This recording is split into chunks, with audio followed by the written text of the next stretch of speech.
السلام علیکم ورحمۃ اللہ وبرکاتہ۔ آج کل لوگ اپنے دل میں ہزاروں ارمان لیے اس دنیا سے رخصت ہو جاتے ہیں۔ کبھی وہ خواب ادھورے رہ جاتے ہیں اور کبھی منزل تک پہنچنے سے پہلے سفر ختم ہو جاتا ہے، مگر یاد رکھیں اگر نیت صاف ہو تو اللہ سب کچھ عطا فرما دیتا ہے۔ آمنہ ایک نہایت خوبصورت اور محنتی لڑکی تھی۔ وہ غریب گھرانے سے تعلق رکھتی تھی، مگر دل میں ایک عجیب سی روشنی تھی۔ لوگوں کے گھروں میں کام کرتی، اپنا پیٹ کاٹ کر دوسروں کی مدد بھی کر دیتی۔ اس کا چہرہ سادہ مگر ایمان سے چمکتا ہوا تھا۔ صبح سویرے سے شام تک برتن دھونا، کپڑے دھونا، جھاڑو لگانا، یہی اس کی روزی تھی، مگر وہ تھکن کو کبھی اپنے چہرے پر نہ آنے دیتی تھی۔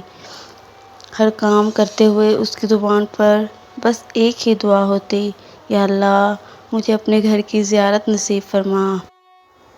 ایک دن آمنہ کی ماں نے کہا، بیٹی اب تمہاری عمر ہو گئی ہے، شادی کر لو، حج بعد میں بھی ہو جائے گا۔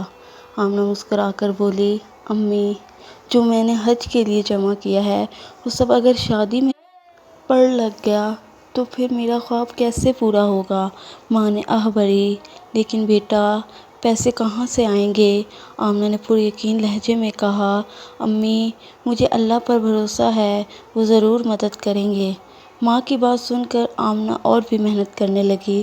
جو بھی کمایا اس میں سے کچھ حصہ وہ ایک پرانی سی گٹری میں سنبھال لیتی۔ اس گٹری میں اس کی امیدیں بھی بندھی ہوئی تھیں اور ساتھ ہی اس کی تسبیح جس پر وہ ہر رات اپنے رب کو یاد کرتی۔ رات کو جب سب سو جاتے، آمنہ تنہا بیٹھے کمرے میں سجدے میں گر جاتی، آنکھوں میں آنسو، دل میں ایک ہی پکار، یا اللہ مجھے تیرا گھر دکھا دے، مجھے اپنے محبوب صلی اللہ علیہ وسلم کی در پر پہنچا دے۔ وہ اپنے رب سے ایسے باتیں کرتی جیسے ایک بیٹی اپنے والد سے کرتی ہے۔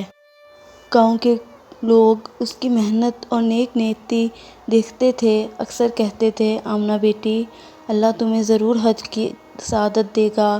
آمنہ مسکرا کر جواب دیتی، بس دعا کر دیں، باقی میرے رب کے ہاتھ میں ہے۔ وقت گزرا اور آخرکار اس کی محنت رنگ لائی۔ آمنہ نے حج کے سفر کی تیاری شروع کر دی، سامان باندھا، کپڑوں کی چھوٹی سی گٹری تیار کی اور اس کی آنکھوں میں خوشی اور سکون کی چمک تھی، لیکن تقدیر کا کچھ اور منظور تھا۔ راستے میں اچانک ایک حادثہ پیش آیا۔ آمنہ وہیں گر گئی۔ اس کے ہاتھ میں مضبوطی سے تھامی ہوئی تسبیح تھی اور زمین پر اس کی چھوٹی سی گٹری پڑی تھی۔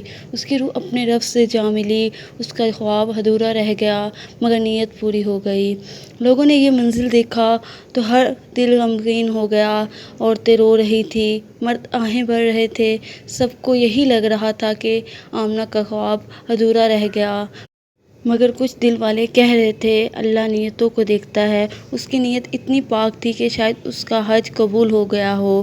آمنہ کی کہانی ہمیں یہ سبق دیتی ہے کہ اصل چیز دولت نہیں بلکہ نیت ہے۔ نبی کریم صلی اللہ علیہ وسلم نے فرمایا، اعمال کا دارومدار نیتوں پر ہے۔ اگر نیت خالص ہو تو اللہ اس پر بھی اجر عطا کرتا ہے، چاہے منزل تک پہنچنا نصیب ہو یا نہ ہو۔ قرآن میں اللہ فرماتا ہے کہ اور جو شخص ہمارے راستے میں کوشش کرتا ہے ہم ضرور اس کو اپنی راہوں کی ہدایت دیتے ہیں۔ لہٰذا اپنی نیتوں کو صاف رکھیں، محنت کریں اور سب کچھ اللہ کے سپرد کر دیں، کیونکہ اصل کامیابی دنیا میں نہیں بلکہ آخرت میں اللہ کے قریب میں ہے۔